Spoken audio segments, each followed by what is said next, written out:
我们也注意到，这一次您的访华行程当中呢，还包括了参访中国的企业，比如说在北京，您就去了中国航天科技集团，与此同时还会参访电动车以及机器人的制造公司。您希望在哪一些新的领域与中国展开务实合作呢？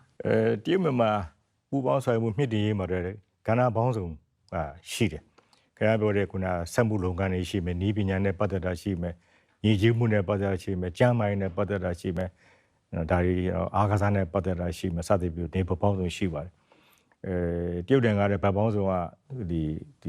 တိုးတက်နေတဲ့နိုင်ငံဒါဖြစ်တဲ့အတွက်ကြောင့်ကျွန်တော်တို့နိုင်ငံအတွက်ကတော့ကဏ္ဍပေါင်းစုံကနေပူးပေါင်းဆောင်ရွက်မယ်အလားအလာတွေအကုန်လုံးကျွန်တော်ရှိပါအခုကျွန်တော်လာတဲ့ကိစ္စမှာလည်း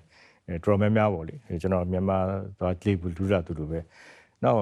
ရှာဟဲမှာကျွန်တော်တို့ကုန်ကြီးပြပွဲတစ်ခုလုပ်ဖို့ရှိတယ်မြန်မာနဲ့တရုတ်စီဝဲပူးပေါင်းဆောင်မှုရဲ့ဥစားဖော်ဆောင်မှုတစ်ခုနေနဲ့ကျွန်တော်ကုန်ကြီးပြပွဲတစ်ခုလုပ်မှာဒီမှာလည်းမြန်မာနိုင်ငံထုတ်ကုန်တွေကျွန်တော်ပြတော့တရုတ်နိုင်ငံလည်းကုမ္ပဏီတွေလည်းသူတို့ပြနေတဲ့ဥစားတွေသူတို့ပြကြပါလိမ့်မယ်ကျွန်တော်ကိုလည်းဒီကလည်းတက်မှာပါတော့တက်ပြီးတော့ကျွန်တော်တို့ကြည့်ပြီးတော့မှအဲ့ဒီဘက်ကြည့်ပြီးတော့မှဘယ်နယ်ပြည်တွေမှာဆက်ပြီးတော့တို့ထပ်ပြီးလုပ်ရင်ရမလို့ဆိုတာကျွန်တော်တို့စဉ်းစားမှာဖြစ်ပါတယ်ဒါကြောင့်